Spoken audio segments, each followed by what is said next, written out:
राधे राधे। जय श्री हरि। श्री प्रिया दास जी कृत श्री भक्तमाल। अभी हम पढ़ रहे भक्तमाल। कान्हा जी सुनो। आज हम पढ़ रहे श्री शतधन्वा जी की कथा।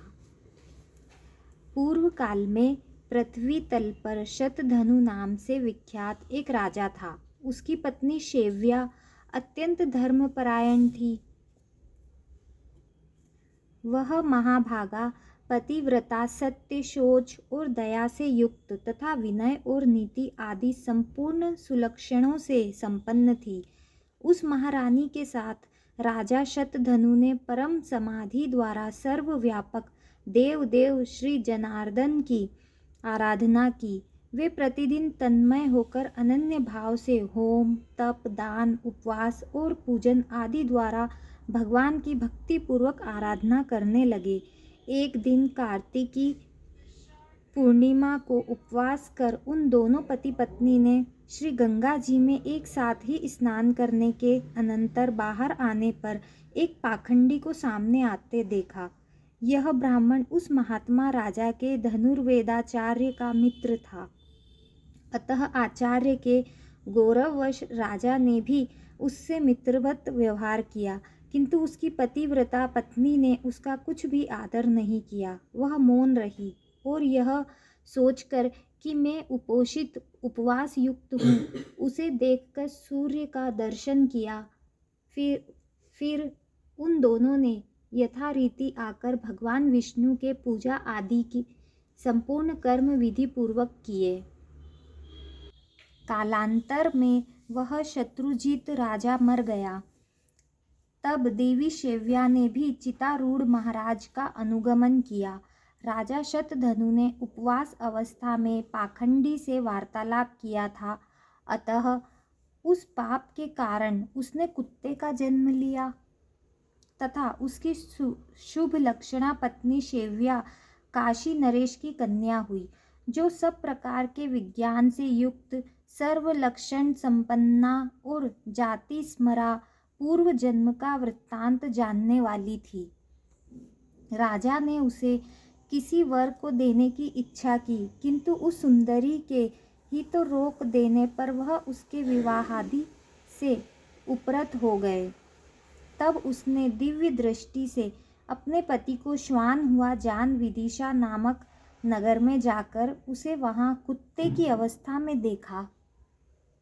अपने महाभाग पति को श्वान रूप में देखकर उस सुंदरी ने उसे सत्कार पूर्वक अति उत्तम भोजन कराया। उसके दिए हुए उस अति मधुर और इच्छित अन्न को खाकर वह अपनी जाति के अनुकूल नाना प्रकार की चाटुता प्रदर्शित करने लगा।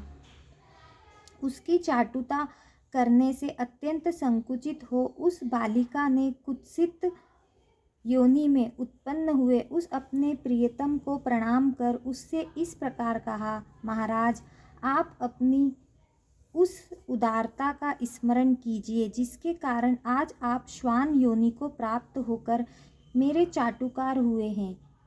हे प्रभु, क्या आपको यह स्मरण नहीं है कि तीर्थ स्नान के अनंतर पाखंडी से वार्तालाप करने के कारण ही आपको यह कुत्सित योनि मिली है? काशीराज सुता द्वारा इस प्रकार स्मरण कराए जाने पर उसने बहुत देर तक अपने पूर्व जन्म का चिंतन किया। तब उसे अति दुर्लभ निर्वेद प्राप्त हुआ। उसने अत्यंत उदास चित्त से नगर के बाहर आ प्राण त्याग दिए और फिर श्रगाल योनि में जन्म लिया।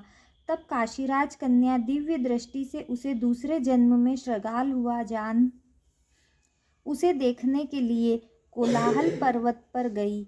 वहां भी अपने पति को श्रगाल योनि में उत्पन्न हुआ देख वह सुंदरी राजकन्या उससे बोली, हे राजेंद्र, श्वान योनि में जन्म लेने पर मैंने आपसे जो पाखंड से वार्तालाप विषयक पूर्व जन्म का वृत्तांत कहा था, क्या वह आपको स्मरण है?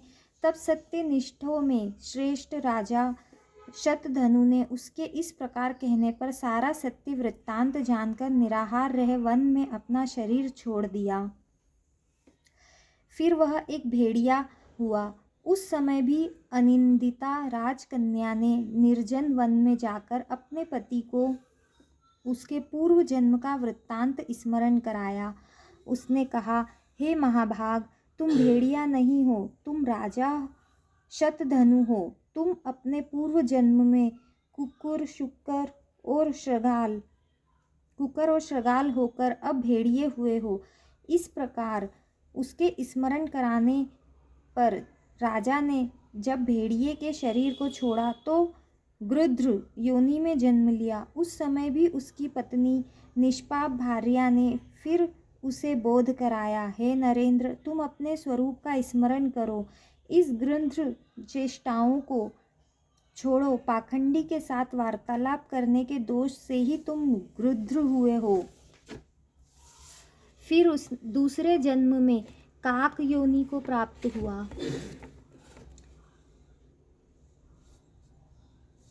काक योनि को प्राप्त होने पर भी अपने पति को योग बल से पाकर उस सुंदरी ने कहा, प्रभु, जिनके वशीभूत होकर संपूर्ण सामंतगण नाना प्रकार की वस्तुएं भेंट करते थे, वही आप आज काक योनि को प्राप्त होकर बलि भोजी हुए हैं। इसी प्रकार काक योनि में भी पूर्व जन्म का स्मरण कराए जाने पर राजा ने अपने प्राण छोड़ दिए और फिर मयूर योनि में जन्म लिया।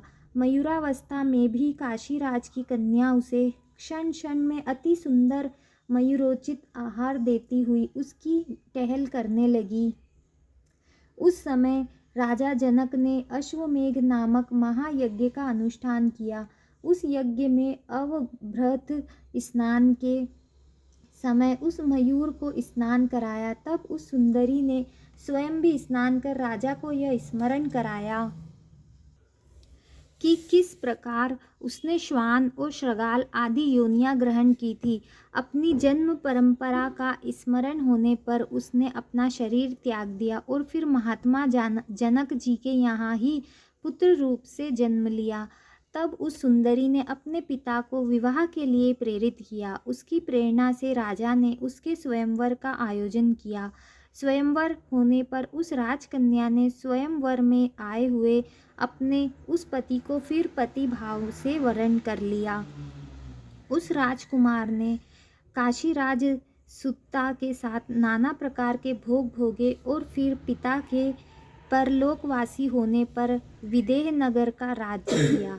उसने बहुत से यज्ञ किए, याचकों को नाना प्रकार से दान दिए, बहुत से पुत्र उत्पन्न किए और शत्रुओं के साथ अनेकों युद्ध किए। इस प्रकार उस राजा ने पृथ्वी का न्यायानुकूल पालन करते हुए राजभोग किया और अंत में अपने प्रिय प्राणों को धर्म युद्ध में छोड़ा।